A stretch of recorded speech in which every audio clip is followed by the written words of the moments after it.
नमस्कार, मैं हूँ मनविंदर। आप सभी राष्ट्रवादियों का एमबीए नेटवर्क में एक बार फिर से बहुत-बहुत स्वागत है। तो आज बात होगी, क्या समंदर के असली सिकंदर अब बदल चुके हैं? जिस लाल सागर की लहरों के बीच अमेरिका और ब्रिटेन जैसे सुपर पावर्स के आधुनिक युद्धपोत भी पीछे हटने को मजबूर हो रहे हैं, वहाँ भारतीय सेना आई मीन किलर जो डिस्ट्रॉयर्स हैं, वो मौत को सीधी चुनौती क्यों दे रहे हैं? एक तो ये है, दूसरे दिल्ली के साउथ ब्लॉक से क्या कोई ऐसा top secret shoot and site का ऑर्डर जारी हो चुका है, जिसने समुंदर के लुटेरों और मिडल ईस्ट के सबसे खतरनाक विद्रोही गुटों की नींद उड़ा दी है? और सबसे बड़ा सस्पेंस, विदेश मंत्री एस जयशंकर ने बंद कमरे के पीछे ईरान और यूक्रेन के विदेश मंत्रियों को फोन पर ऐसा क्या कह दिया कि कीव से लेकर के तेहरान तक सत्ता के गलियारों में हड़कंप मचा हुआ है? आखिर भारत की इस नई मसल्स डिप्लोमेसी के क्या मायने हैं? तो इसे डिकोड करते हैं मंजरी अग्रवाल जी के साथ। जियोपॉलिटिकल मामलों की जानकार है मंजरी जी। बहुत बहुत स्वागत है मंजरी जी। नमस्कार। धन्यवाद। मंजरी जी, दुनिया देख रही है कि जहां पश्चिमी देशों की नेवी लाल सागर में संभल संभल के चल रही है, वहीं भारतीय नेवी जो है एकदम से बिंदास आगे बढ़ रही है। कैसे देखते हैं? देखिए, हम वहां पर फर्स्ट रिस्पोंडेंट की भूमिका में है कि अगर किसी को कोई जरूरत पड़ी तो हम वहां पर फर्स्ट रिस्पोंडेंट। अब वो जो हूती हैं जिनसे संभल संभल के चल रहे हैं, उनके शिप्स को बोर्ड करके उनको कूदने के लिए, शिप छोड़ करके कूदने की और ये बहुत समय से चल रहा है। भारतीय मार्कोस कर रहे हैं वहां पर। अगर किसी मतलब पायरेट्स, सोमालियन पायरेट्स और हुतीस को किसी ने थामा है तो वो भारत है। अमेरिका तो अपने बड़े बड़े जहाज के पीछे, उन्होंने सोचा था लोग देख के डर जाएंगे, वो आराम से ड्रोन से हमला करते हैं और अमेरिकन शिप्स को रिपेयर के लिए जाना पड़ता है। दैट इज द थिंग, वो कई सालों से हो रहा है।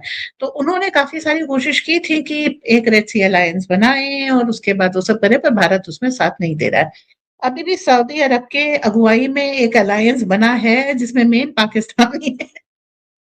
अब जो अपना देश नहीं बचा पाए, वो रेड सी क्या बचाएंगे, ये देखना सही बाकी बात है। है। बट जी जी। देखेंगे हम लोग। और द थिंग इज कि अब इसके बाद इन लोगों ने एक ट्रिक की, जो कमर्शियल शिपिंग है उसमें इन्होंने कह दिया कि जो शिपिंग है, कमर्शियल शिपिंग है, इसमें भारतीयों का बहुत बड़ा हाथ है और बहुत सफल है हम लोग। क्यों? क्योंकि सबसे बड़ी एक जमाने से, कि पुराने जमाने में देखे तो नाविक तो हम ही थे, ठीक है। वास्को ड गामा वगैरह भी आए हैं तो भारतीय शिपिंग के पीछे आए हैं, ठीक। तो जो हमारी समुद्र के ऊपर एक नैसर्गिक पकड़ है, वो किसी और की नहीं है। तो हम अ, अ, एक नेचुरल कमर्शियल सीफेरर होते हैं। इन्होंने क्या किया कि हमको टारगेट करना शुरू कर दिया। अगर हम किसी फॉरेन शिप पे हैं तो उस पे हमला कर देते हैं। डायरेक्ट इंडियन शिप पे इंडियन क्रू है वो हमला नहीं कर रहे हैं, फॉरेन शिप पे इंडियन क्रू है वो हमला कर दे रहे हैं। तो ये अभी तक हॉर्मूज में चल रहा था, 3-4 शिप टूटे और कई डूबे और कुछ सी फेरर की मृत्यु हुई, नाविकों की मृत्यु हुई। तो उन्होंने जो है मोदी जी ने मना कर दिया कि वहां की उसमें कोई जाएगा नहीं। अब क्या है, जो कमर्शियल शिपिंग आप क्या करते हैं, ये एक साजिश है। आपने एक कमर्शियल शिप लिया, उसके ऊपर इंडियन क्रू को हायर किया और उसको ब्लैक सी में भेज दिया। अब भारतीय के दिमाग में क्या है, यूक्रेन से हम अपने स्टूडेंट्स लेके आए हैं, वो भी मोदी जी से मदद मांग रहा है। रूस हमारी भाई पुश्तैनी पुर्त दर पुर्त हम देख रहे हैं कि वो हमारे साथ है। तो हमें कुछ नहीं होगा, वो चलेगा वहां पे। आपने शिप पे अटैक कर दिया, शिप सैंक, 2-3 जो है हताहत हो गए। तो अब आप क्या करेंगे? अब आपको बात करना पड़ेगा कि हाउ डे यू अटैक। आपको पता था ये साजिश की तरह तहत हो रहा है, ये हमारे नाविकों के ऊपर अटैक है, ये कोई अकस्मात हो गया और उनको पता नहीं था और उनसे गलती हो गई, ये ऐसा कोई भी केस नहीं है। देखिए, अगर कहीं पर भी इंडियन शिप है तो आप उसको रोक सकते हैं, वार्निंग दे सकते हैं। आप आर्मी की वो जो नेवल आपकी फोर्स होती है, नेवल फोर्स उसके चक्कर काटती है और उसको जैसे हम अपने यहाँ जो पायरेसी के आए हुए शिप्स हैं, जिसको हम जिस प्रोटोकॉल से टैकल करते हैं, हम किसी की जान लेने में विश्वास नहीं रखते, जबकि वो पायरेट्स होते हैं तो भी हम उनको सरेंडर करने के लिए कहते हैं और डेक पे आकर के सर के पीछे हाथ रख करके बैठने के लिए कहते हैं। हम हेलीकॉप्टर से और बोट से उस शिप को सराउंड करते हैं, वार्निंग देते हैं। उसके बाद फिर हम शिप बोर्ड करते हैं या शिप पे लैंड करते हैं। फिर हम शिप का कंट्रोल करते हैं, उनको अरेस्ट करते हैं और उसके बाद देखते हैं कि जो क्लेम है कि वो पायरेट्स है वो सही है कि गलत है। और इसमें हम किसी को मारने में विश्वास नहीं रखते। ये इंडियन मार्कोस ये काम कर रहे हैं। अब क्या है, वहां पर क्या हो रहा है, सीधे उठा करके शिप के ऊपर फायर कर दिया, शिप डूबने लग गया, उसने एसओएस स्ट्रेस कॉल दी, उसके ऊपर कोई रिस्पॉन्स नहीं आया। नेचुरली भाई अगर कोई जीतन तैरना भी जानता है तो 36 घंटे 37 घंटे थोड़े तैर लेगा। ओके, तो अननोन वाटर्स में फिर चोट वोट लग गई है तो आपको मालूम है सी एनिमल्स भी अटैक करते हैं, ये सब भी होता है, बहुत कुछ होता है। तो द थिंग इज कि आप वहां पर एक तो अटैक करते हैं, उसके बाद फिर कोई रेस्क्यू मिशन आपका होता नहीं वहां पर। तो द थिंग इज फिर आपको उनके ऊपर एक क्वेश्चन वो करना पड़ता है कि व्हाई डू यू अटैक, आपकी क्या है, मतलब do you want me to do something to your vessels, क्योंकि आपको आपके शिप्स भी कहीं जा रहे हैं, वो सब है। तो हमको भी रिटेलिएटरी एक्शन देने के लिए मजबूर होना चाहिए कि हमारी सॉवरेनिटी है भाई। आप किसी भारतीय के ऊपर अटैक करेंगे, कांग्रेस की गवर्नमेंट नहीं है कि मर गया तो कोई बात नहीं। मोदी हर एक भारतीय की जीवन की सुरक्षा करते हैं, परवाह करते हैं, चिंता करते हैं। विदेश में बैठी अब जो भारतीय दूतावास हैं वो इंश्योर करते हैं भारतीय डायस्पोरा सही सुरक्षित हो, उससे कम्युनिकेशन प्रॉपर बना रहे। और जब रेस्क्यू का पूरा हम लोगों ने कितनी कितनी बार रेस्क्यू मिशन चलाए हैं भारतीयों की रक्षा के लिए, ऐसे में ये एक साजिश है और उसकी फिर ये धमकी जाती है कि कायदे में रहोगे तो फायदे में रहोगे, वरना हमसे पंगा मत लो मेरे जान। और यही बिल्कुल भाषा जो सही। है आप अच्छी तरीके से लोग बोलते हैं। और एस जयशंकर जी तो जब वो धमकी कमाल, देते हैं कमाल। मुझे अच्छे लगते और हैं। उन्होंने मंजरी क्या हुआ है कि मैं एक चीज़ ये समझना चाहती हूँ कि जयशंकर जी ने ईरान के विदेश मंत्री को फ़ोन किया, उसके तुरंत बाद हलचल मच गई। तो क्या ये माना जाए कि भारत ने ईरान को एकदम से साफ-साफ कह दिया है कि भारतीय व्यापारिक जहाज़ों पर अगर आँच आई, तो फिर दिल्ली जो है अपनी खामोशी तोड़ देगी? और इसकी टाइमिंग्स देखिए। ये बात क्या है, ईरान जी, और यूएस में युद्ध हो रहा है, रुक रुक के हो रहा, पर हो रहा है। भारत जिसकी तरफ चला गया वो जीत जाएगा। ठीक, यूएस भी चाह रहा भारत हमारा साथ दे दे, ईरान भी चाह रहा भारत हमारा साथ दे दे, हम दोनों से बराबर दोस्ती बना के चल रहे हैं। और हम कह रहे हैं बातचीत कर लो भाई, ऐसे में तुम मेरा शिप उड़ा दो तो फिर तो मेरी हट जाएगी, मेरी तो हट जाएगी, फिर मैं क्या करूंगी। ईरान ने उड़ाया ना, ठीक, मैं यूएस के साथ हूं। अब ईरान इस एरिया में मेरी मदद के बिना सरवाइव करना मुश्किल है, इसलिए हरकम मचता है कि आप शांति से, आपको बोल दिया आपको यूएस से लड़ना है लड़ लो, आपको बातचीत करना है कर लो, मेरी कोई भूमिका नहीं है।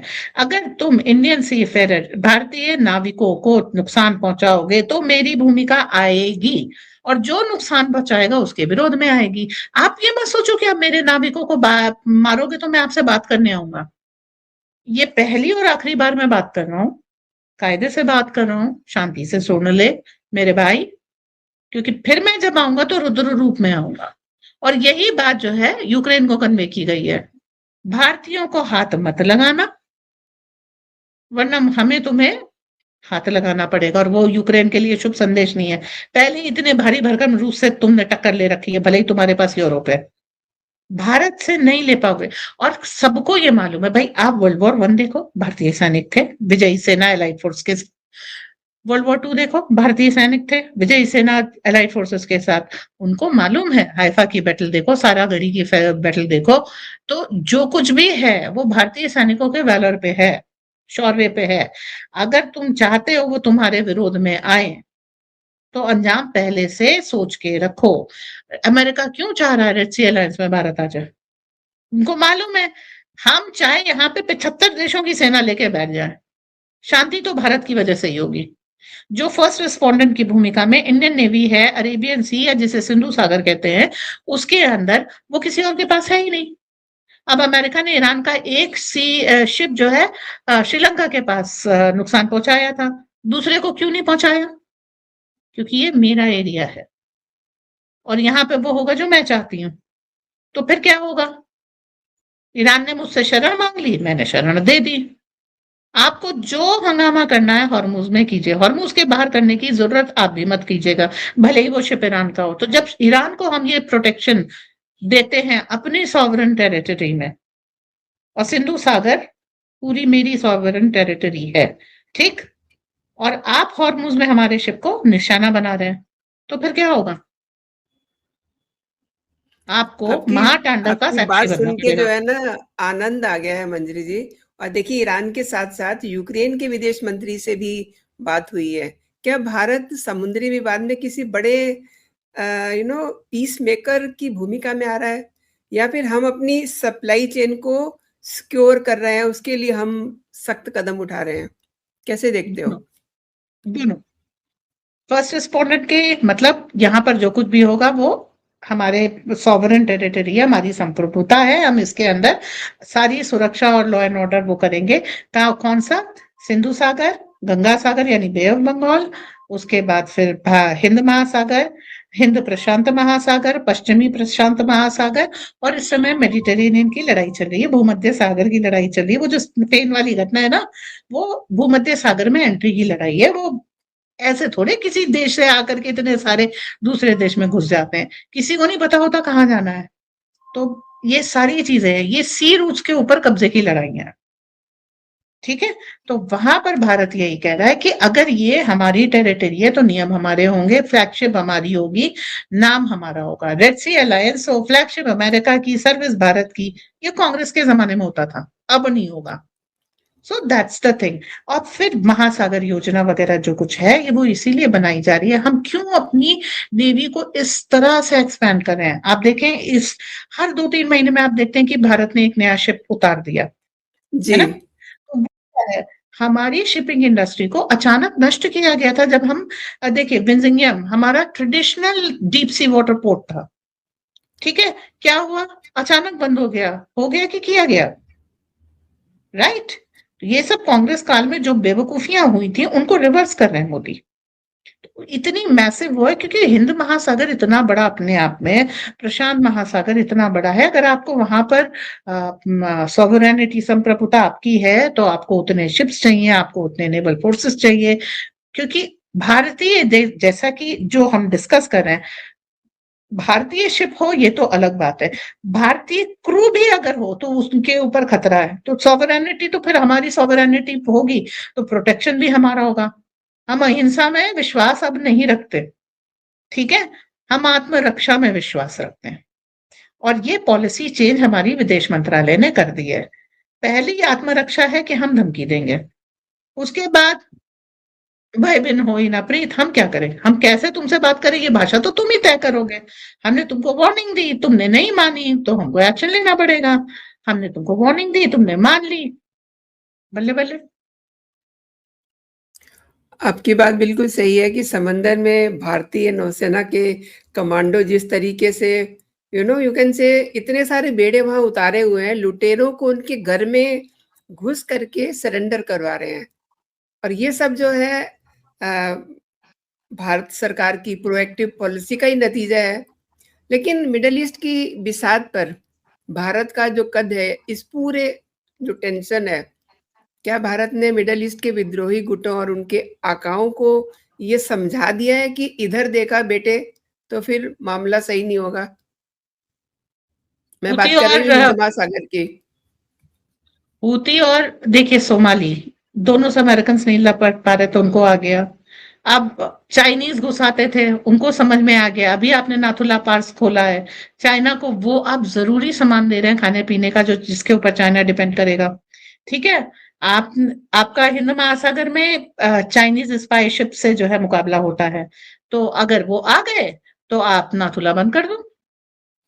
देखो, हमारे पास बड़े सिंपल सिंपल से तरीके हैं। हम अब ठीक है, अहिंसा में विश्वास नहीं करते, लेकिन बेवजह हिंसा में भी विश्वास नहीं करते। जब हम जो पॉइंट पे बैठ करके आपको कंट्रोल कर सकते हैं, हमको क्या पड़ी है कि हम जो है बेवजह इधर उधर जाएं। तो वही परिवर्तन हम कर रहे हैं, ठीक है? तो चाइनीज़ शिप में हम लोगों ने पहले क्या किया, जिब्रिश भर के भेज दी, पूरा हैक किया सिस्टम, जिब्रिश भर के भेज दी, उनको नहीं पता था लेफ्ट जाएँ, राइट जाएँ, ये मैसेज चाइना से आ रहा है, ये मैसेज भारत से आ रहा है। अब क्या है, अब दूसरी तरह से हम बात कर रहे हैं। अंडमान का वो बना रहे हैं हम, हम्बनटोटा का एयरपोर्ट ले लिया, विजिनियम बना लिया, मोज़ाम्बिक से अभी हम सेशेल्स से अभी हम टाई अप कर रहे हैं, सेशेल्स के साथ मिलकर के शिप बिल्डिंग कर रहे हैं। तो हम हर वो काम कर रहे हैं जो आपने नहीं सोचा था भारत कर सकता है। सारा क्वेश्चन पेपर बाहर से आया है, जो टीचर ने पढ़ाया नहीं था वहां से आया है।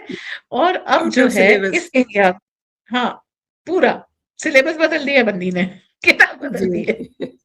तो अभी वहां पर जो जो भी सिक्योरिटी कवर है, जो भी ऑपरेशनल रूल है, जो भी शिपिंग रूट है, वो हमारा चलेगा। एंट्री एग्जिट हम कंट्रोल करेंगे।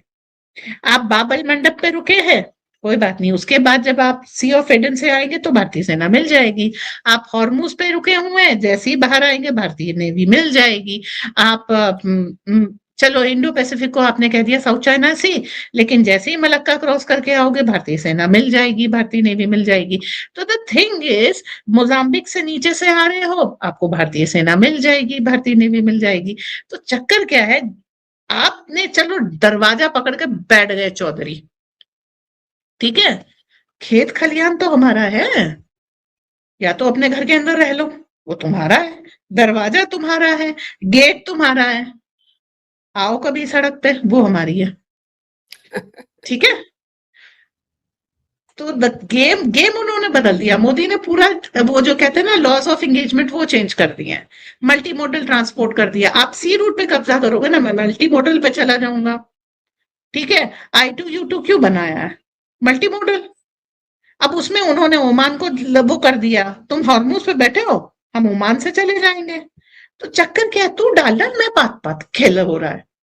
और यही जियो पॉलिटिक्स अब जो मोदी से सीख कर ही वो जो जिब्राल्टर वाली लड़ाई है वो हो रही है, कि involve land route where choke point है सी रूट।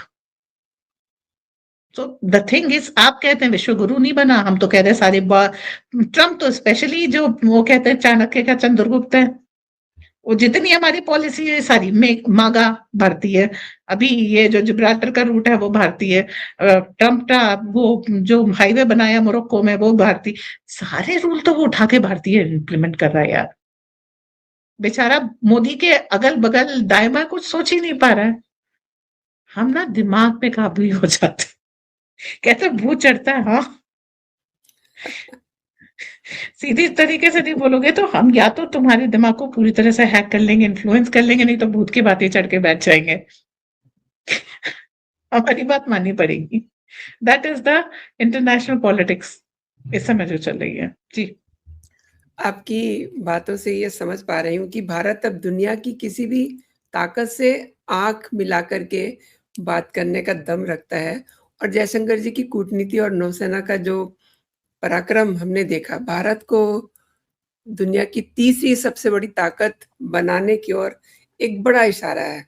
मंजरी जी, आपने मेरे लिए समय निकाला और मेरे दर्शकों के लिए आपने समय निकाला और तमाम विषयों पे आपने जानकारी दी। बहुत-बहुत धन्यवाद आपका। और जो दर्शक हमको देख रहे हैं, मंजरी जी मुझे लग रहा है कुछ कहना चाह रही हैं। जी मंजरी जी। न्यूज़ोहॉलिक पे ये कोलाइव हो रहा है, कोलैब हो रहा है, तो दोनों ही चैनल को लाइक शेयर और सब्सक्राइब कर लीजिए। हम दोनों को आपका स्नेह मिलता रहेगा, हम ऐसे ही एपिसोड्स आपके लिए और लाते रहेंगे। टिल नेक्स्ट एपिसोड, जय हिंद, वंदे मातरम, जय श्री राम। जय श्री राम।